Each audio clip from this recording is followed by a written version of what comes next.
নমস্কার। খবরের অন্তরালের খবর নিয়ে ক্যালকাটা ডায়ালগস থেকে মনোজ দাস বলছি। গত 1.5 বছরে বাংলাদেশ পিছিয়ে গেছে কয়েক দশক। অর্থনীতি শেষ, শিল্প ধ্বংস, হাতে কাজ নেই মানুষের, আইন শৃঙ্খলা দুঃস্বপ্নের মতো।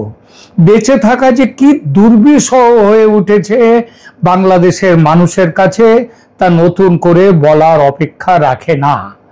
দেশ যখন ধুঁকছে মৃত্যু যন্ত্রণায়, তখন তার জন্য তাকে না বাঁচিয়ে তার জন্য জাহান্নামের দরজা খুলে দিলেন শান্তির নোবেল জয়ী ডক্টর মোহাম্মদ ইউনূসের নিজের পার্টি এনসিপি এবং ইউনূসের ক্ষমতার জীবন কাঠি যারা, সেই জামায়াত এবং তার সঙ্গীরা।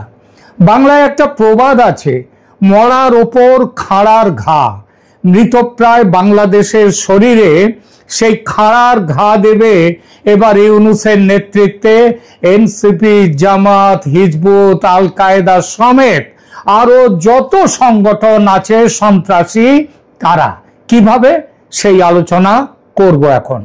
গত 20 অক্টোবর মোহাম্মদ ইউনূস সরকারের প্রভাবশালী উপদেষ্টা আসিফ মাহমুদ সজীব ভুঁইয়া সোশ্যাল মিডিয়ায় একটি গুরুত্বপূর্ণ ঘোষণা দেন।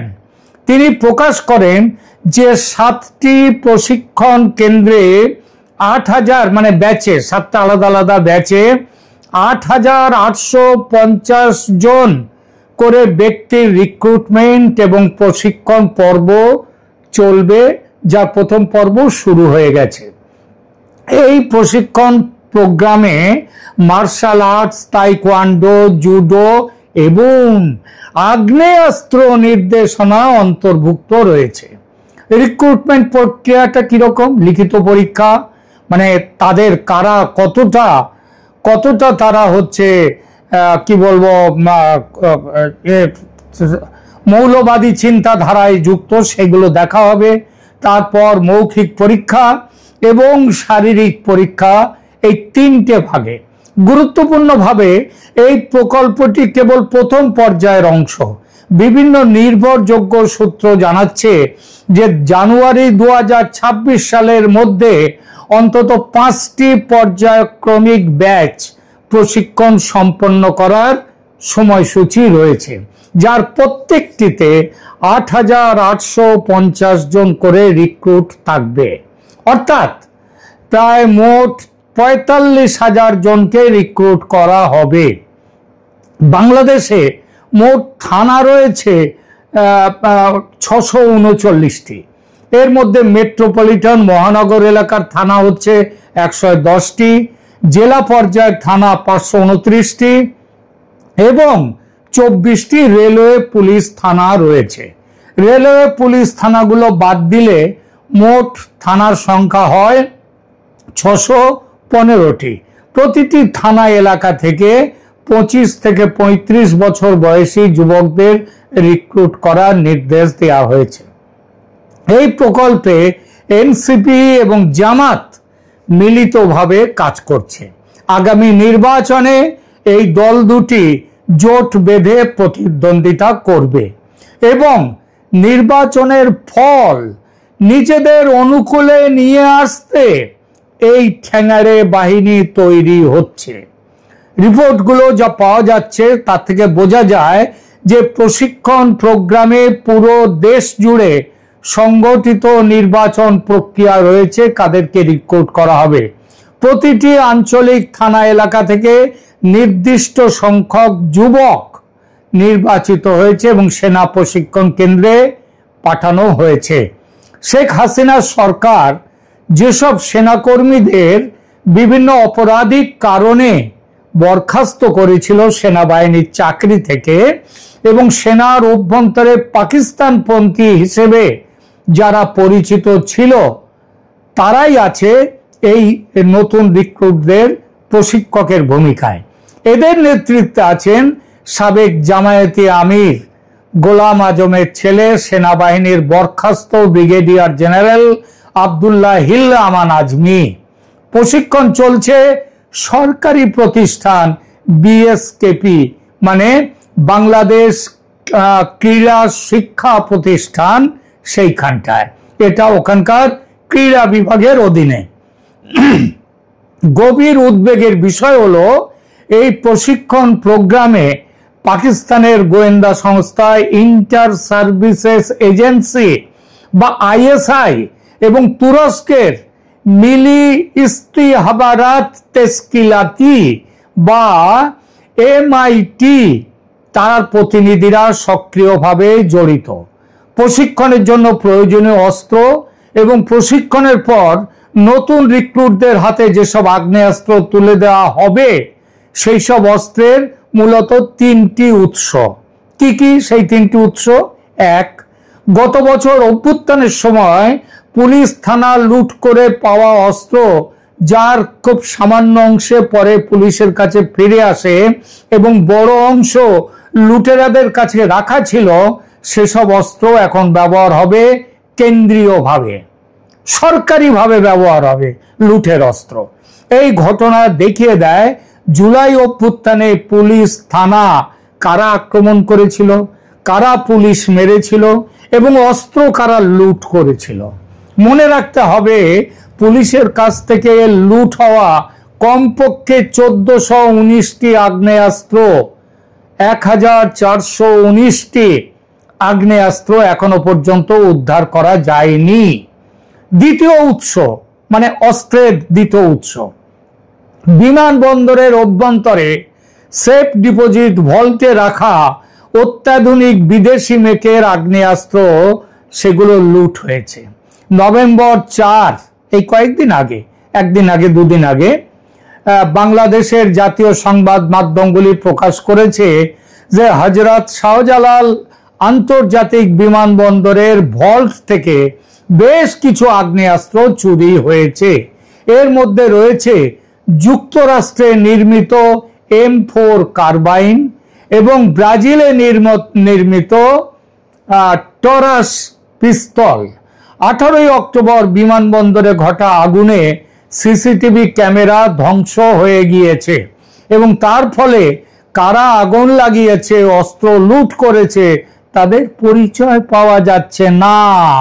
পরিচয় ঠিকই পাওয়া যাচ্ছে, কিন্তু তারাই তো সরকারে।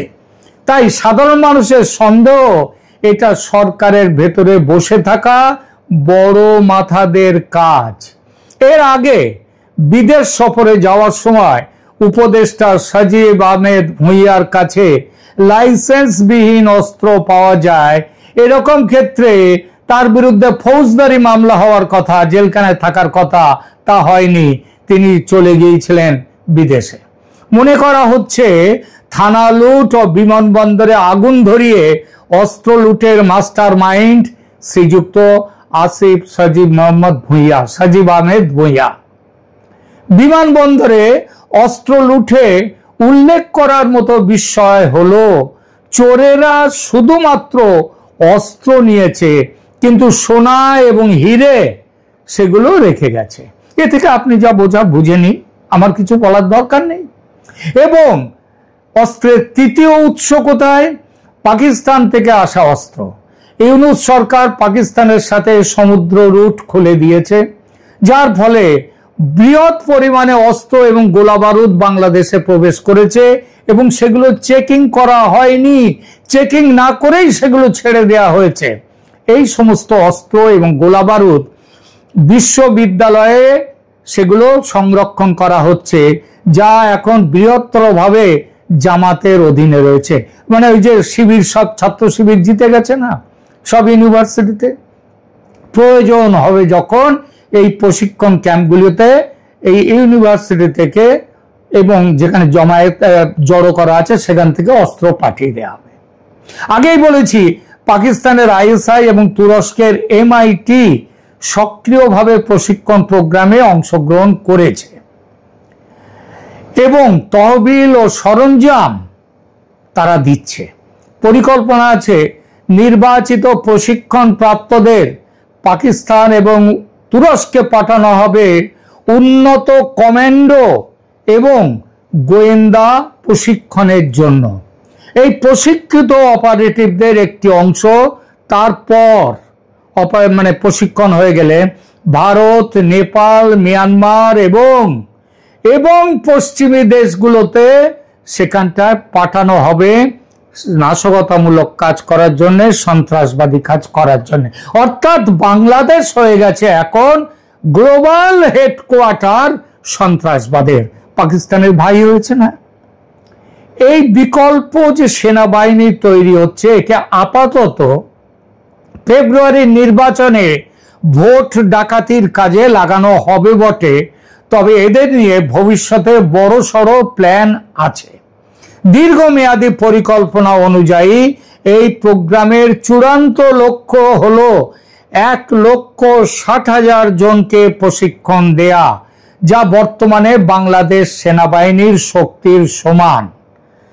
এটি কার্যকরভাবে একটি সমান্তরাল সামরিক কাঠামো তৈরি করবে, যা বর্তমান প্রতিষ্ঠিত সেনাবাহিনীকে সরিয়ে তার জায়গায় ব্যবহার করা হবে। ইতিপূর্বে বিভিন্ন ভিডিওতে, একাধিক ভিডিওতে আমি বলেছি, বাংলাদেশে একটি নিখাদ ইসলামিক আদর্শে অনুপ্রাণিত সামরিক বাহিনী গড়ে তোলার পরিকল্পনা নিয়ে চলছে আইএসআই ও জামাত। তার সঙ্গে এখন যোগ দিয়েছে তুরস্কের MIT।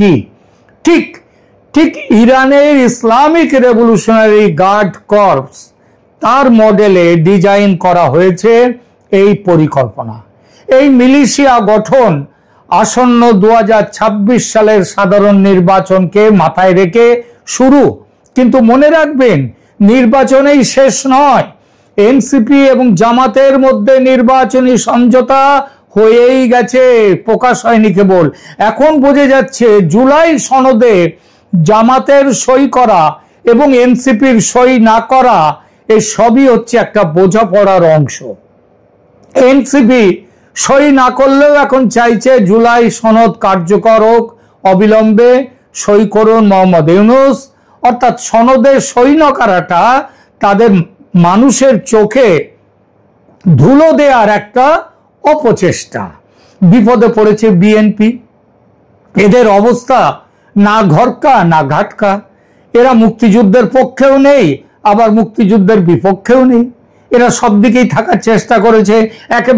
একেবারে বায়বীয় অবস্থান এদের।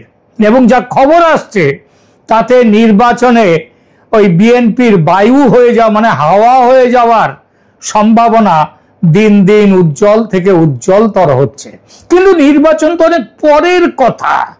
জামাত, এনসিপি, ইউনূস, আইএসআই সবাই চাইছে নির্বাচন যাতে না হয়, কারণ বিশ্ব জনমতের চাপ উপেক্ষা করে আওয়ামী লীগকে নির্বাচন হলে বাইরে রেখে নির্বাচন করা যাবে না। মানে আওয়ামী লীগকে দিতেই হবে স্থান, এবং আওয়ামী লীগ অংশগ্রহণ করলে বিজয়ী হওয়ার সম্ভাবনা আওয়ামী লীগের পক্ষে যথেষ্ট। জামাত এনসিপি জোট 2 নম্বরে চলে যাবে। বিএনপি হবে অনেক দূরে, ডিস্ট্যান্ট থার্ড, অনেক পিছনে। ভারতীয় গোয়েন্দা সূত্রের খবর এটা হতে পারে কখন যখন নির্বাচন হবে। আর নির্বাচন না হলে তো ফার্স্ট, সেকেন্ড, থার্ড এই প্রশ্নই ওঠে না। ইউনূসের জবরদখল সরকার যেমন চলছে তেমন চলবে, এবং এই সরকারের সমর্থনে বাংলাদেশ ক্রমশ আফগানিস্তানের মতো, ইরানের মতো, সিরিয়ার মতো মোল্লাতন্ত্রের ঘাঁটি হবে, যুদ্ধ বিগ্রহের রণক্ষেত্র হবে। মিলিশিয়া মানে ওই যেটা বাহিনী তৈরি হচ্ছে, মিলিশিয়া যেটা তৈরি হচ্ছে সেটা হবে রেভলিউশনারি গার্ড বাহিনী। গণপ্রজাতন্ত্রী বাংলাদেশ শেখ মুজিবের স্বপ্ন, সেই বাংলাদেশ হবে কট্টর ইসলামী বাংলাদেশ। আর যদি আন্তর্জাতিক চাপে নির্বাচন করতেই হয়, তাহলে এই মিলিশিয়া বাহিনী মাঠের দখল নেবে।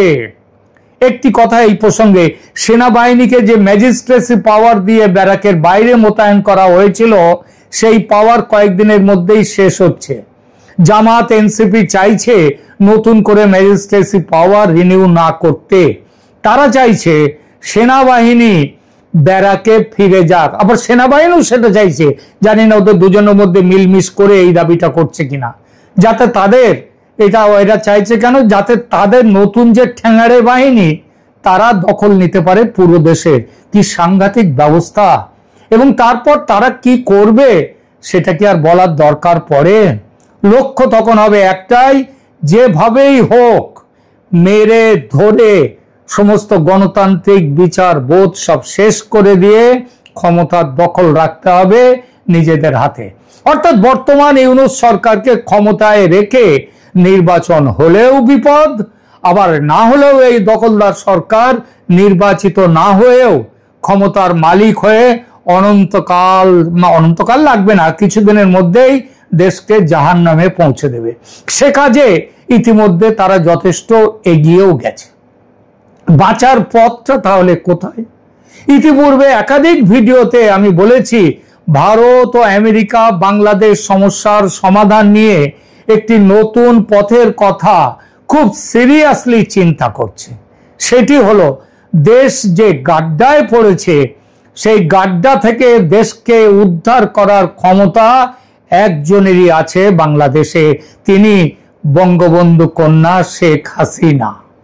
সুতরাং প্রধানমন্ত্রী হিসেবে তার প্রত্যাবর্তন ঘটিয়ে দেশকে শান্ত ও সুস্থির করার জন্যে একটা শান্ত হওয়ার মতো একটা পরিবেশ বা পরিস্থিতি, একটা সময় যেটাকে বলে কুলিং পিরিয়ড, সেই কুলিং পিরিয়ড দিয়ে দেশকে শান্ত করিয়ে তারপরে নির্বাচনের ব্যবস্থা করা। একমাত্র এই পথেই রক্তক্ষয়ী গৃহযুদ্ধ থেকে বাঁচতে পারে বাংলাদেশ, এবং সেটা করা উচিত অবিলম্বে। যত দেরি হবে তত কিন্তু জাহান্নামের দরজায় ওদের প্রবেশ আরো তত বেশি হয়ে যাবে। প্রিয় দর্শক, আপনারা কি ভাবছেন এই বিষয়ে কমেন্ট করে জানান। আর একটা অনুরোধ, আমার এই ভিডিও ভালো লাগলে লাইক ও কমেন্ট করুন, সাবস্ক্রাইব ও শেয়ার করুন আমার চ্যানেল ক্যালকাটা ডায়ালগস। মনোজ দাসকে আপনাদের সঙ্গে রাখুন, কাছে রাখুন, পাশে রাখুন। ধন্যবাদ।